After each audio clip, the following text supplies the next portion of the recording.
ഇപ്പോൾ നമ്മൾ ലേറ്റസ്റ്റ് ആയിട്ട് വന്നിട്ടുള്ള ബീറ്റ വെർഷൻ്റെ അപ്ഡേറ്റിൽ നമുക്ക് കുറച്ചും കൂടി ഡീറ്റെയിൽസും കാര്യങ്ങളൊക്കെ ആഡ് ചെയ്തിട്ടുണ്ട് കേട്ടോ. നമ്മുടെ മാപ്പിൽ കാര്യമായിട്ട് ഇതുവരെ ഉള്ളതിനേക്കാളും ടെക്സ്റ്റേഴ്സൊക്കെ ആഡ് ചെയ്തിട്ട് ഇപ്പം ഏതൊക്കെയാണ് ഹോട്ട് ഡ്രോപ്പ് ആയിട്ടുള്ള ലൊക്കേഷൻ, നമ്മുടെ മെയിൻ ഇവൻറ്റിന് രണ്ടിന് ഫുള്ളായിട്ടുള്ള ഒരു സ്ട്രക്ചർ, പേര്, അതുപോലെ എവിടെയൊക്കെയാണ് മിനി ഇവൻറ്റുകളുള്ളത്, അതിൻ്റെ പ്ലേസ് എവിടെയാണ്, എല്ലാം കറക്റ്റായിട്ട് ആഡ് ചെയ്തിട്ടുണ്ട്. നമ്മുടെ രണ്ട് മെയിൻ ഇവൻറ്റും പ്ലേസ് ചെയ്തേക്കുന്നതെന്ന് വെച്ചാൽ ഒന്ന് ഗഡ്കയിലും ഒന്ന് സെവർണിയിലുമാണ്.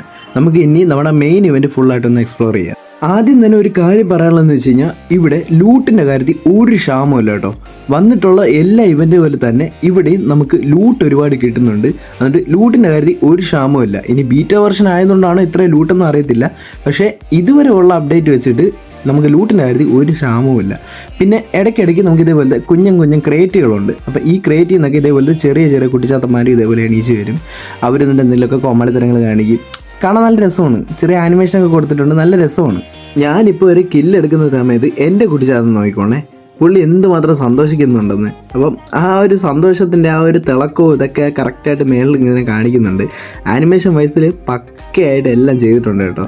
നമ്മുടെ കമ്പാനിയൻ ചുമ്മാ കാണാൻ മാത്രമല്ല, ആൾ പൊളിയാണെന്നുള്ളതും കൂടെ ഇതിൽ കാണിക്കുന്നുണ്ട്. നമ്മുടെ മെയിൻ ഇവൻറ്റിലെ ചില ക്രേറ്റുകൾക്ക് ടൈമർ ഉണ്ട് കേട്ടോ. അപ്പോൾ ആ ഒരു സ്പെസിഫിക് ആയിട്ടുള്ള ടൈമർ കഴിഞ്ഞെന്നുണ്ടെങ്കിൽ നമുക്ക് ആ ഒരു ക്രേറ്റ് ഓപ്പൺ ചെയ്താൽ അതിൽ നിന്ന് നല്ല രീതിക്കുള്ള ലൂട്ടുകളും കാര്യങ്ങളൊക്കെ കിട്ടുന്നത്. പിന്നെ ഈ ഒരു ഇവൻറ്റുകൾ ഏറ്റവും വലിയൊരു അപാകത എന്ന് പറയുന്നത് ഇതിൽ ശബ്ദമാണ്. നമ്മുടെ കൂട്ടത്തിനുള്ള കുട്ടിച്ചാത്തനും പിന്നെ അതുപോലെ ഇവൻറ്റിലുള്ള ബാക്കിയുള്ള ചാത്തന്മാരും എല്ലാം കൂടെ ചേർന്ന് വല്ലാത്ത സൗണ്ടുകളാണ് ഉണ്ടാക്കുന്നത് കേട്ടോ.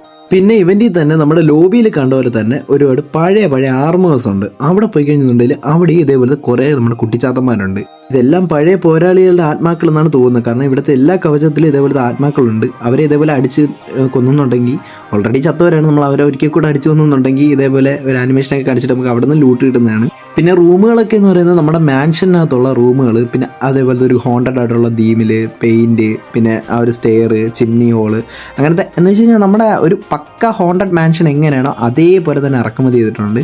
പിന്നെ ഇടയ്ക്കിടയ്ക്ക് എനിക്ക് ഈ പ്രിൻസ് ഓഫ് ഏഷ്യയിലെ മറ്റേ ഒരു ഗെയിം കളിക്കുന്ന ഒരു ഫീലൊക്കെ വന്നു കേട്ടോ. കാരണം ഈ ബിൽഡിംഗ് ഒക്കെ ചാടിപ്പോകുന്ന സംഭവങ്ങളൊക്കെ കാണിച്ചപ്പോൾ എനിക്ക് എങ്ങനെയാണ് തോന്നിയത്. ഓക്കെ, ഇതാണ് നമ്മുടെ സെൻട്രൽ ലൂട്ട് ഏരിയ എന്ന് പറയുന്നത്. ഇവിടെ വന്നിട്ട് നമുക്ക് സെൻട്രലായിട്ട് ഒരു വലിയ കണ്ണാടിയുണ്ട്. നമ്മുടെ എല്ലാ ഇവൻറ്റിലും കാണുന്ന പോലെ തന്നെ ഇവിടുത്തെ ഇവൻറ്റിന് ഒരു ടൈമറുണ്ട്.